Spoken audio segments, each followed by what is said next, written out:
मुझे याद है हमारा आईआईटी में एक एग्जाम था, उसमें 100 में से मेरे 4 मार्क्स आए थे। हर किसी टेस्ट का जो आपका परफॉर्मेंस होता है वो 1 या 2 दिन की करी हुई मेहनत का नतीजा नहीं होता है, वो होता है आपने पास्ट में कितनी मेहनत की है, कितने गहराई से चीजों को देखा है, समझा है, पढ़ा है, उन सब का क्यूमुलेटिव इफेक्ट आपको उस टेस्ट में रिजल्ट के फॉर्म में दिखाई देता है। और एक चीज और, जो टेस्ट का लेवल होता है उस अनुसार मार्क्स कम या ज्यादा होते हैं, लेकिन वो सबके साथ होता है। मुझे याद है हमारा आईआईटी में एक एग्जाम था, उसमें 100 में से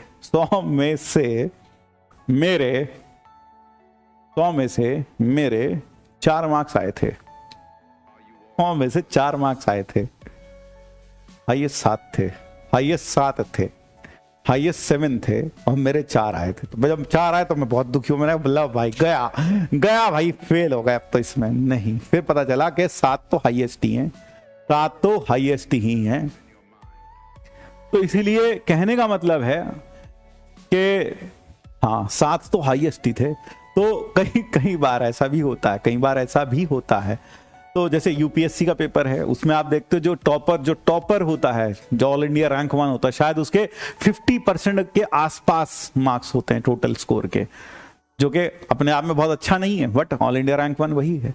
तो कहने का मतलब है कि आपका स्कोर ऊपर नीचे हो सकता है, कम ज्यादा हो सकता है। जब भी आप बेंचमार्किंग करें अपने स्कोर की, तो टॉपर जो रहा उस टेस्ट में, उसके मार्क्स देखिए और अपने मार्क्स देखिए, फिर देखिए।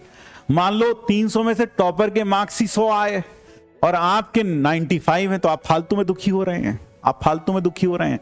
क्योंकि जिसने वो टेस्ट दिया हद से हद 100 तक गया कोई इंसान, तो तुम्हारे 95 है तो ठीक है भाई। तो इसलिए बेंचमार्किंग आप किससे करिए? टॉपर के साथ करिए, जो उस टेस्ट में टॉप कर रहा है उसके साथ करिए, ठीक है ना। हाँ, और यही काम आपका कहाँ होता है? यही काम उस पर भी होता है, आईआईटी में भी होता है, परसेंटाइल का मतलब, ठीक है ना। हमारे में तो 300 में से 300 भी आते हैं। हाँ भाई, 300 में से 300 वाले तो बेटा अलग ही स्वैग है उनका, वो अलग ही है बेटा, वो अलग ही कैटेगरी है, ठीक है। टॉपर तो हमेशा 300 ले जाते हैं, बहुत बढ़िया बेटा। टॉपर तो हमेशा 300 ले जाते हैं, 300 वाले टॉपर होते हैं, तो उनकी कहानी अलग है बेटा, वो अलग ही लोग हैं, वो अलग ही स्वैग है उनका, ठीक है ना। बिल्कुल। नोट्स कैसे बनाएं?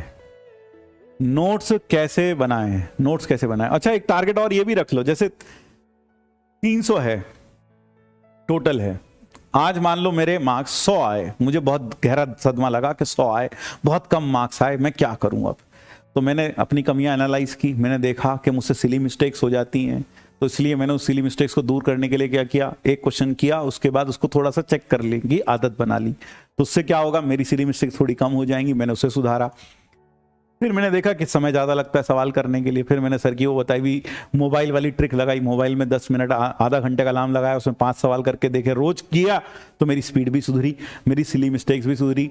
अब क्या हुआ, जो पहले मेरा स्कोर 100 आ रहा था, अब वो 250 नहीं बन जाएगा, वो 100 का 150 बनेगा, 100 का थोड़ा सा बढ़ेगा। फिर क्या होगा, ग्रेजुअल इंप्रूवमेंट होगा। हम लोग क्या सोचते हैं, आज 100 आया, कल को कुछ ऐसा हो जाए कि आज 100 का सीधा 250 बन जाए, 280 बन जाए, 290 बन जाए, ऐसे कभी नहीं बनता।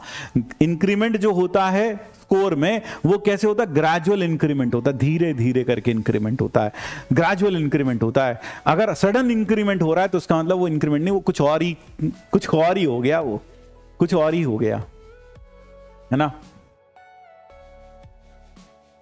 ठीक है। 93 आया, कोई बात नहीं, 93 आया, कोई बात नहीं। तो 15 क्वेश्चन आसान गलत हो गए सिली मिस्टेक्स के कारण। देखो, सिली मिस्टेक मुझसे भी होती हैं, मैं तो टीचर हूं, मुझसे भी होती है, मुझसे तो बहुत सारी होती है, तुम संभालते हो मुझको, मुझसे होती है, क्योंकि उसका कारण है, जब मैं अकेले बैठकर करता हूं तो फिर नहीं होती। क्यों? क्योंकि इस वक्त मैं चैट भी नहीं देख रहा होता, तल्लीनता से अपना काम कर रहा होता हूँ, लेकिन यहाँ 100 लफड़े होते हैं, वहाँ उधर कोई कुछ बोल रहा है, वहाँ जोक बॉक्स में कोई कुछ बोल रहा है, दिमाग वैसे ही खराब रहता है, तो इसीलिए सिली मिस्टेक्स होती हैं। लेकिन जब मैं अकेले बैठकर करता हूँ चीज़ों को तो नहीं होती। तो अगर आप अकेले बैठकर शांत रूम में बैठकर सवाल कर रहे हैं जो कि एग्जाम में करेंगे, तो सिली मिस्टेक्स कम होनी चाहिए, नहीं का बराबर होनी चाहिए। तो ये क्यों होती हैं? वो असल में इसीलिए होती है, शायद आप पूरी कंसंट्रेशन के साथ उसको नहीं करते, या फिर आप सजग नहीं होते। देखो जैसे मान लो तुम्हें पता, जैसे मुझे पता है स्लाइड जब चेंज करते हैं तब सिली मिस्टेक होने की सबसे ज्यादा प्रोबेबिलिटी रहती है। तो मैं क्या करता हूं, जब स्लाइड चेंज करता हूं तो पहले अपने आप को बोल दो भाई स्लाइड चेंज करने में दिक्कतें होती हैं, तो एक बार चेक कर ले पीछे भी ये लिखा था कि यहां भी ये लिखा है ना, तब सबसे ज्यादा मिस्टेक्स होती हैं। तो मैं ये करता हूं। तो इसी तरह से आपकी भी एक पैटर्न ऑफ मिस्टेक्स होगा। जैसे 1+1 को कैलकुलेशन एरर्स कर दिए, तो जैसी तुम कैलकुलेशन जहां ज्यादा अपने आप को बोल लिया करो क्या कि भाई तू यहां गलतियां कर देता है, कैलकुलेशन एरर्स कर देता है, इसलिए ध्यान से करना है, एक एक स्टेप को फूंक फूंक कर कदम रखना है। तो आप देखेंगे कि आपका स्कोर धीरे धीरे करके जो आपकी चीजें हैं वो ठीक हो जाएंगी।